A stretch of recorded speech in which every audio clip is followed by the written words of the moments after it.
This meeting by acknowledging the traditional custodians of the land which we are gathered and paying my respects to elders past, present and emerging. Welcome to the City Infrastructure Committee meeting dated the 7th of October. I declare this meeting open at 10 o'clock. I'd like to advise attendees in the room that this meeting is being webcast and audio recorded. If we move on to leave of absence today, we have one leave of absence for Councillor Fraser. There's a mover, Councillor Hall, thank you. A seconder, Councillor Wilcox. All those in favour? That has been carried, thank you. We'll move on to confirmation of previous committee meeting minutes. There's now a motion displayed on the board that the minutes of the Infrastructure Committee meeting held on 9th September 25 be confirmed. And we have ready, Councillor St Ledger's moved. Do we have a seconder? Councillor Jackson, all those in favour? Thank you, that has been carried unanimously. We just noticed that Mayor Raven isn't in here yet, but he is in the building, so he should be here soon. That has been carried. Declarations of conflicts of interest. I now refer to the declarations of conflicts of interest. Do any councillors wish to declare a conflict of interest today? There being none, we'll now move to the reports. We have two public reports today. We'll go straight to the first one, item 6.1, the Capital Roadworks and Drainage Program. It's a public report. It'll be delivered by Mr. Paul Wilson. All yours, sir. I'll actually race through this rather than going through the PowerPoint, if that's okay with the councillors. Thank you, Mr. Chair, and good morning, councillors. So, obviously, the purpose of this report is to advise of Council's Capital Road Works and Drainage Program, delivery status at the end of the 24-25 financial year, and also to provide you with a look ahead to the 25-26 financial year. As you would have seen through the report, the delivery of the Capital Roadworks and Drainage Program was slightly ahead of planned delivery in the 24-25 financial year, having achieved an end of financial year of 142.9 in delivery of projects. Planning is well underway with the 25-26 financial year, with several projects already in contract, in project development, design, pre-construction phase, with an anticipated delivery of $149 million in infrastructure projects throughout this financial year. I just wanted to bring to your attention, so this is the first report, we brought an extra attachment to the report, which is attachment 3, which is actually giving you a clear line of sight to what is happening within each of our sub-programs.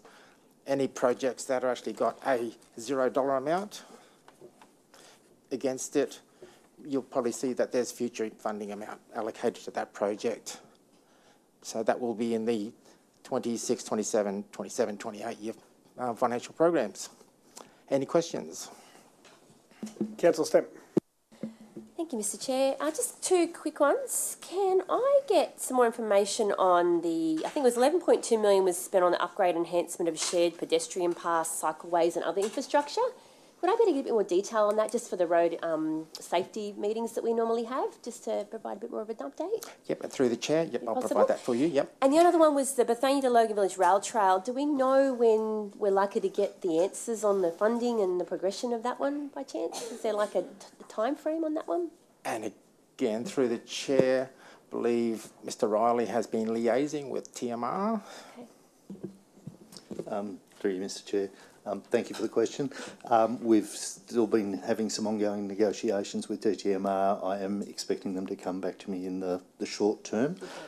When we actually have some information on a final position from them, I'll bring a report back to committee to actually finalise that out and provide details of the overall funding and where we're at. So I'm optimistic, but we will have to wait to see what advice we get. Yep. Thanks, Sarah. Thank you. Councillor Murphy. Thank you, through the chair. Good morning, Paul. Just quickly, if the team can just check on a couple of the repairs with the Kelly Street and Kelper Avenue side of things. We've just had a couple of bits of movement in and around the community centre, the Giants and stuff. I just wanted to check to see where that's at, if possible. Your team is moving fast. There's lots of road work. We're a little bit fatigued with roadworks down there. And the team, the communication teams have been really great with anybody that has contacted our office. They go back to them and see if they can rectify anything that is a major problem. So thank you to that team as well. Thank you. Thank you. Through the chair, I'll provide that information to you as soon as I can. Councillor Wilcox. Thank you. Morning, Paul. Just wondering, with the infrastructure network on the PDA roads on that list, are there any more works scheduled for Chambers Flat Road that fall under the Shria agreement? The only project that is in the Shria item is the Chambers Flat Road project between Parkridge and Derby, which is in the current financial windows for delivery. Okay. And so when I'm looking at expenditure on that page, which is page 41, and it's got 2025, 20 million, and then post 25, it's got 56 mil. How much has been spent already? I'm just confused by those figures. Does that mean there's still another 56 mil to get spent on Chambers Flat Road, or is that what's been spent? And through the chair, so the actual allocation that's actually there is, so there'll be a prior year expenditure in the column. The blue column is what is expected to be expended this financial year, and then there will be another further 56 million in subsequent years. Okay, and that's coming out of the Shria agreement, just to be clear, which is the PDA funded roads. Great. Another question, what are the expected timeframes for the rest of the projects in the tranches that are listed on here? Because it's great that you've got Teviot Road, Pub Lane, Teviot, and all the rest of it, which are greatly affecting the PDA itself, but there's no timeframes on this. So my concern is the project allocation and the costs that are on here, well, they're just going to blow out now, because every day that we don't get these roads built and actually helping the people that live in the PDAs get in and out of there, these are just going to blow out. Again, through the chair, I'll actually get the project team to provide you a catch-up and detail of all that breakdown for you. Councillor Lane. Yeah, sorry about that. Roads are getting built. They're getting built. I was out there 2 weekends ago and there's a lot of roadworks happening there. It's not like they're not getting built. They're just not getting built enough fast enough for what you want and what the community wants, but the roads are getting built. So it is happening. It's happening all over Logan and they're getting knocked out of the park. So good job, guys. Thank you. Any more questions for Mr. Wilson? None. There will be a motion up on the board soon, when you've had a read, and if I have a mover, whenever you're ready.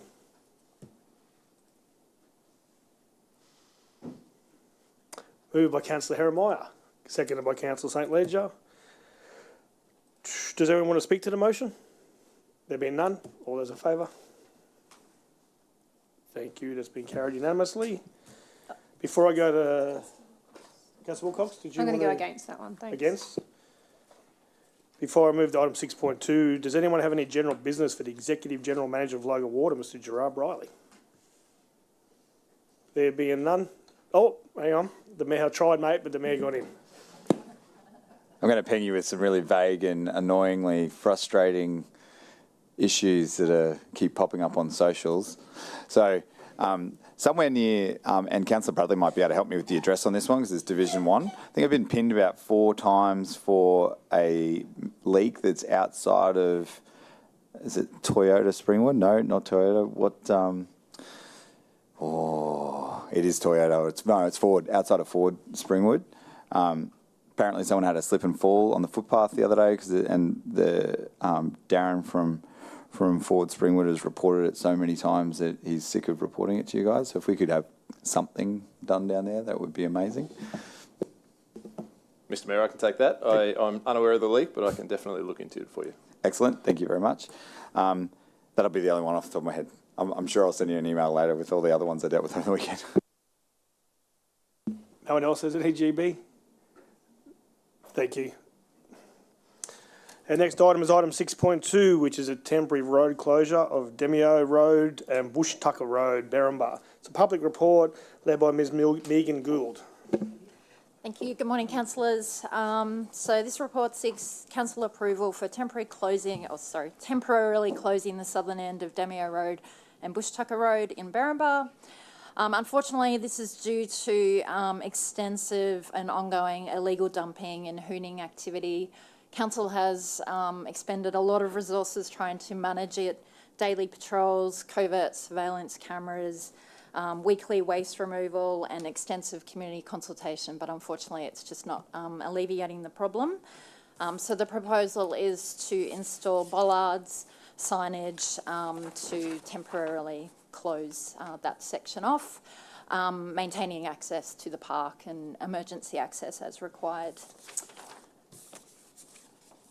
So the recommendation is that temporary closure of the southern end of Damio and Bush Tucker Road, installation of physical barriers and signage to support the closure, that we do a review of the effectiveness of the temporary closure at the southern end after 6 months, and a report be presented to a future infrastructure committee meeting just on how things have gone. And that's all. I'm happy to take any questions. Thank you. Thank you. We have two so far, Councillor Lane and Councillor Bradley. Thanks. How many prosecutions have been done as a result of the illegal dumping and the cameras that we've put down there? Through the chair, I'd have to take that one on notice. I'm sorry, we can get that information from our city standards. Thanks. I won't be voting on this today until I know that answer. Thank you. Councillor Bradley. Thank you. Through the chair, if I may ask a question of the divisional councillor. Is this where you showed me, is he here? Is Paul here? Yep. Where you showed me where the illegal dumping was occurring, is that correct? And you asked for recommendations? I can't remember if we drove down Demio when we did our tour, but it is definitely it's our biggest spot in Division 5. So it goes around a bend? Yeah, near the Berrinba wetlands. Then. Thank you. Mr Mayor, did you have your hand up? Thank you. Through you, Mr Chair. Congratulations, Councillor Jackson. I believe I first had this meeting with Daryl when he was not a director. I'm going to say it was 2019 in the Woodridge room just across the way, saying, please, please, please, can we close this to stop people doing these things? Only taken 6 years to get there, which for the punter playing at home shows you how long it can take to get enough evidence to justify the closure of a road, because that was always the problem. Like, it's a public road, it's been gazetted. How do you justify closing it? Well done, Paul, for pushing on with it. It's been like this bugbear that I've been grinding on as the Division 5 councillor. So props to you. Full praise. Officially the best Division 5 councillor the city has ever had. We recorded that, correct? Thank you. No more questions. There'll be a motion on the board when it's up. I'll have a mover down there. He stumped you, mate. The mayor's moved it. Seconded by Councillor Jackson. All those in favour? Unanimous except for Councillor Lane. Please edit your vote. Just going to abstain on this one. Thank you. That has been carried. We don't have any late reports. So that concludes our meeting for today. Does anyone have any general business for Mr. Darryl Riley? Councillor 3. Councillor Bradley was first, Jeremiah then. Yeah, thank you. Through the chair, I want to publicly thank the staff involved with the meeting about Rochdale Road widening. I also publicly thanked staff in May this year as well, or might have been the June meeting.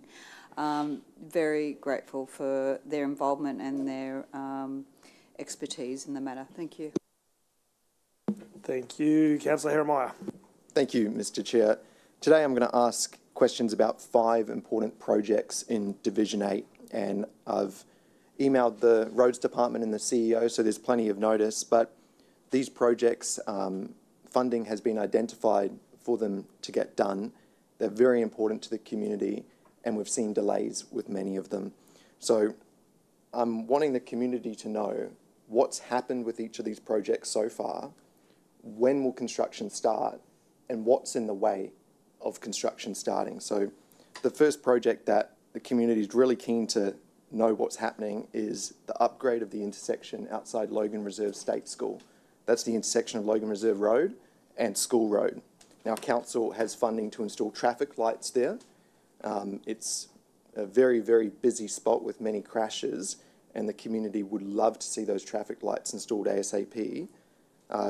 My question for the Director of the Roads Department is, what's happening with that project right now? What's being done? When are we expecting construction to start? And is there anything in the way of construction starting? Through you, Mr. Chair. I believe the intersection in question is the one at School Road and Logan Reserve Road that we're talking to. We've been progressing detailed design on that post the approval for black spot funding by the federal government through the state government to ourselves. We've identified that there is some funding shortfall in regards to that project, and we've been engaging back with the federal government to try and elicit some more funding to be able to complete that project. I don't believe we've had that response back yet, but we are expecting that shortly. Upon that we will then have a better idea in regards to timing for that works to be able to come back to you, but certainly an important project, yes. Thank you. So the federal government promised a certain amount of money, and it's going to transfer that money to council through the state government. Council looked into it, said that funding isn't enough money. There actually needs to be more funding to build these traffic lights. Is that correct? We would have put in an application originally for that project with an expectation around the costing for the works. When we've actually ended up in detailed design, there's been some additional things which have had costs associated with those. So that involves us, I guess, going back to the state to say whether they will provide us some additional funding towards those additional costs associated with the intersection, which is our best outcome. If we can actually achieve that, it ends up with the intersection developed to the standard that we believe it should be. And has any of the funding from the other levels of government been received by council in council's bank account? I would need to confirm that, but the process works on a gated arrangement, so the majority of the funding wouldn't be with us until we've actually completed the work. I would just need to check. On some of the arrangements, we do see an initial upfront payment of 10 to 15% of the overall project value as a commencement piece, but the majority of the funding which comes to council comes when we actually hit gates where we actually are running through the delivery itself. So before construction can start on the intersection outside the school, the funding agreement with the other levels of government needs to be revised. Do we have a date on when that will be revised? We have made application. Doesn't have a confined date for the state to provide information back to us within. So we are reliant upon them doing that. They are generally fairly responsive in regards to those works, so I would expect that we would be seeing that back within the next month or so. Within the next month. Great. The next project that is really important is the Chambers Flat Road and School Road intersection. Mm-hmm. So we've seen major works get done relating to relocating water pipes at that site. What's happened since? When is construction scheduled to begin on building a roundabout there, and is there anything in the way? The majority of the balance of this year, so through to the end of 2025, is with service relocation works. Now, we've been trying to expedite those as quickly as we can. Our indication for a while has been that it would be early 2026 when we would start full delivery construction in Chambers Flat Road. That intersection is certainly a key component of that work for that overall upgrade. At this stage, I'm not aware of any constraints other than the fact that it is scheduled work and it has to be done in order.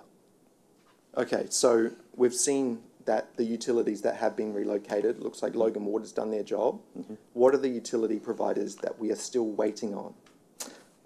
You're at a project level detail that I don't know off the cuff, I am sorry. Okay, well that would be great to receive that information so I can do everything I can to put pressure on those companies to get that done and we can build the roundabout. Mm-hmm.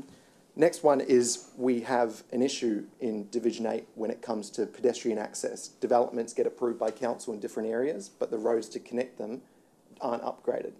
And what's dangerous is that pedestrians don't have a safe way to walk to shops and to a new school getting built by the state government. Now, I've identified funding to build temporary safety access ways from places like Carver's Reach to the Parkridge shops, from places like Stoneleigh Reserve to the Logan Reserve shops. I've identified funding in the city budget that could be used.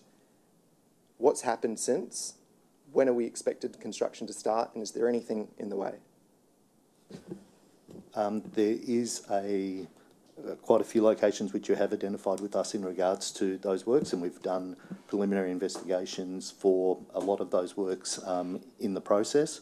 That preliminary investigation work needs to actually progress to detailed design. A lot of the areas that we're talking about are heavily constrained by things like table drains, open creeks and the like, so we need to actually progress them through a detailed design process to understand what the requirements will be to be able to facilitate that. That work is currently, I believe, in train, but until we complete that, it is difficult to get a final cost estimation on those projects. So there is a piece of work for us in a design capacity first. Do we have a timeline on when the design stage of these temporary safety access ways will be complete? There's quite a few of those. I will need to come back to you about them out of session, sorry. That's okay. Another project is the opposite of what Councillor Jackson has been advocating for, and it's actually, instead of closing down a road, it's opening up a road. And the council built a road using developers' funds that are charged to developers a few years ago in Jedfire Park.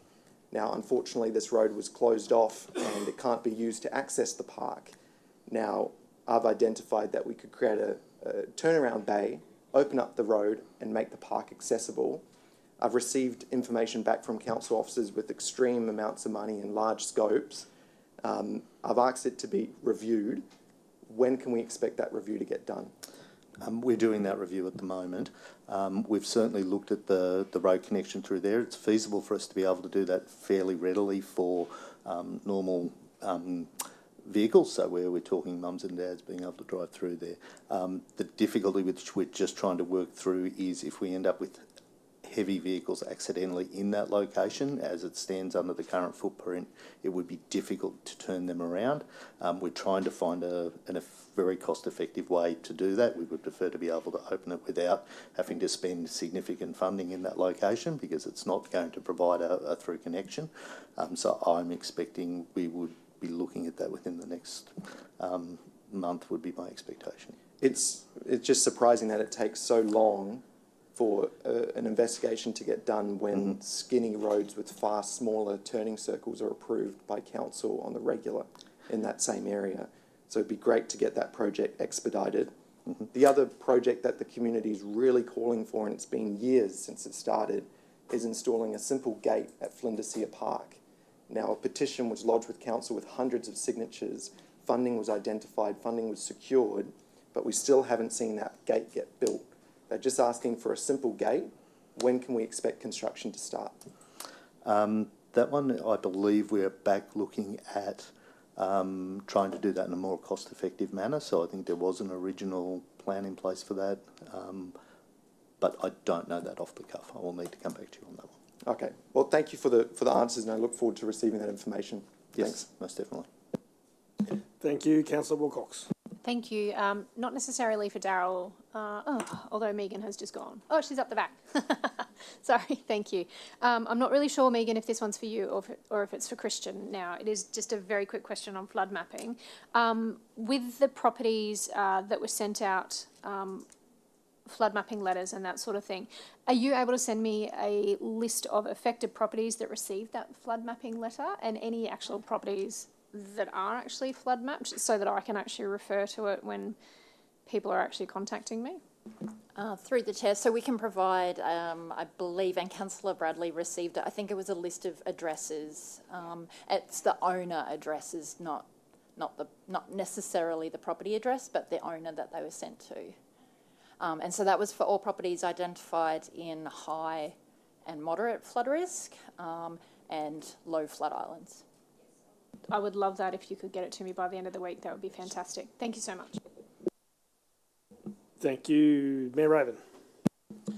Just rewinding you back to Logan Reserve Road and School Road intersection, Daryl, I've got some extra questions. So is the funding shortfall on that project slowing down that project, or are you still progressing? Like, have you got to a point where you've stopped because you can't go any further without funding, or are you still doing design? I believe we're still doing design at this point in time. I believe we've identified that early. We will still be looking at what other aspects of the project we would have as well. So we haven't come to a grinding halt, no. Okay, that's good to know. And then, do you know what the shortfall is roughly? Off the cuff, I do not know that, I am sorry. Cool. I'm sure that Councillor Herremeier would be interested, so would I, just to We will. understand how far behind we are. We can certainly include that information. Thank you.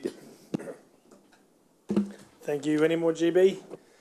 There being none, I declare the infrastructure meeting on the 7th of October closed at 10:25. Thank you.